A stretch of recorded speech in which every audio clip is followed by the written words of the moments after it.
विपक्ष वो मजदूर है जिसने लाठी खाई, और उनके पी का मतलब है पार्टी, हमारा पी का मतलब है पीड़ित। साइकिल पे आ गए हैं, ये संदेश दे रहे हैं। आपने सोने की दुकानें बंद कर दी, क्योंकि विपक्ष गठबंधन बनाकर भी उतना मजबूत विपक्ष नजर नहीं आता। विपक्ष के पास कोई सर्वमान्य चेहरा नहीं है जो समूचे विपक्ष का प्रतिनिधित्व करे। क्या अब ममता बनर्जी होंगी, क्या अखिलेश यादव होंगे, या राहुल गांधी जो प्रयत्न कर रहे हैं कि वो समूचे विपक्ष का चेहरा बने? विपक्ष की क्या रणनीति होगी भाजपा की इस जबरदस्त जीत के बाद? क्योंकि अभी विपक्ष बिखरा हुआ लगता है, उसमें एकता या सभी मुद्दों पर एक स्वर में विरोध वाली जो शक्ति होनी चाहिए वो दिखाई नहीं देती। हमें उम्मीद है कि सत्यकारिता के साथ निष्पक्ष हमारे पाठकों को चीजें आएंगी सामने। और जो सवाल आपने पूछा है, सब लाइव जा रहा है।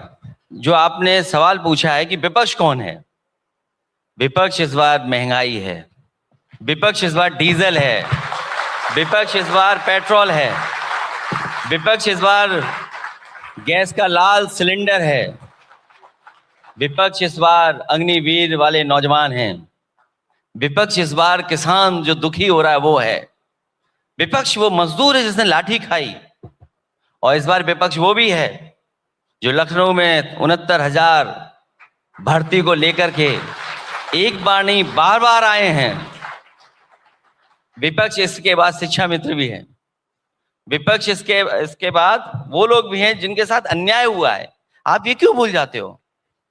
भारतीय जनता पार्टी बीजेपी जहां खत्म हो जाती है वहां से पीडीएस शुरू होता है। बीजेपी ने अपने वी द पीपल, डेमोक्रेसी में क्या है? वी द पीपल, उन्होंने आखिरी में रखा है, हमने सबसे पहले रखा है। और उनके पी का मतलब है पार्टी, हमारा पी का मतलब है पीड़ित। तो इसलिए विपक्ष इस बार महंगाई है। और देखिए क्या कर रहे हैं, जहां बहस महंगाई पे होनी चाहिए, चर्चा इस बात की हो रही है कि लोग साइकिल पे चल रहे हैं,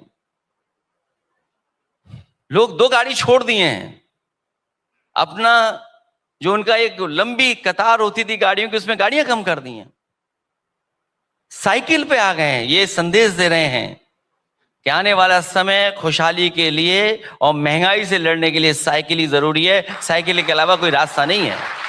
अखिलेश जी, इसलिए टोक रहा हूं कि आपने विपक्ष के मुद्दे तो गिना दिए, विपक्ष के चेहरे वाला सवाल आप टाल गए। विपक्ष का चेहरा जरूरत क्या है? महंगाई इतनी बड़ी चेहरा है, इसका मतलब अभी सहमति नहीं है। फेस कर सकते हैं महंगाई? और वो नीट के छात्रों को मैं भूल गया, नीट के एग्जाम तो लीक एग्जाम लिख देना चाहिए भारतीय जनता पार्टी की सरकार में।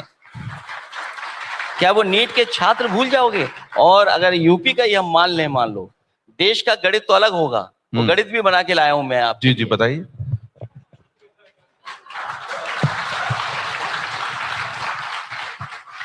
अगर हम नीट लोकसभा का मान लें, जो नीट में जितने बच्चों के साथ धोखा किया है, हर बच्चे के परिवार में अगर हम 5 सदस्यों को मान लें, बच्चा, उसके माँ बाप, दादा दादी, नाना नानी, तो अगर हम 5 लोग मान लें एक परिवार में इससे प्रभावित हुए हैं, जिनके अंदर नाराजगी है, तो 22 लाख गुणा 5 कितने हुए?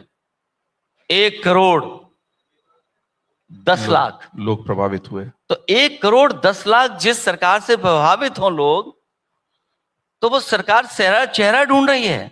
यही 1 करोड़ 10 लाख हमारे चेहरा हैं। और अगर यूपी का हिसाब लगा लें हम, तो यूपी में लगभग 4 लाख बच्चे हर साल परीक्षा देते हैं नीट में। 4 गुना आप हिसाब किताब लगा लिए, 5-20 लाख।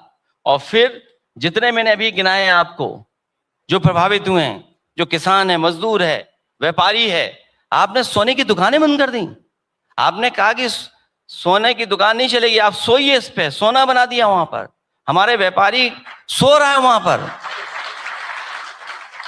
चारपाई डाल करके सोए वहां पर। अखिलेश जी, नीट का मुद्दा महत्वपूर्ण है, प्रभावित भी हुए हैं छात्र। राहुल गांधी मुखर होकर कहते हैं कि शिक्षा मंत्री का इस्तीफा होना चाहिए, लेकिन सारे विपक्ष की तरफ से मैं वो स्वर नहीं आया इतने बड़े मुद्दे हम तो कह रहे, क्यों मंत्री का मांगते इस्तीफा? प्रधानमंत्री का इस्तीफा मांगना चाहिए और मुख्यमंत्री का इस्तीफा मांगना चाहिए। ये जो हमारे अभी मुख्यमंत्री जी आए, क्यों नहीं इस्तीफा देकर गए यहाँ पर? अगर आप ये वीडियो YouTube पर देख रहे हैं तो हमारे चैनल को सब्सक्राइब कर बेल आइकन दबाएं, और Facebook पर देख रहे हैं तो हमारे पेज को लाइक करें।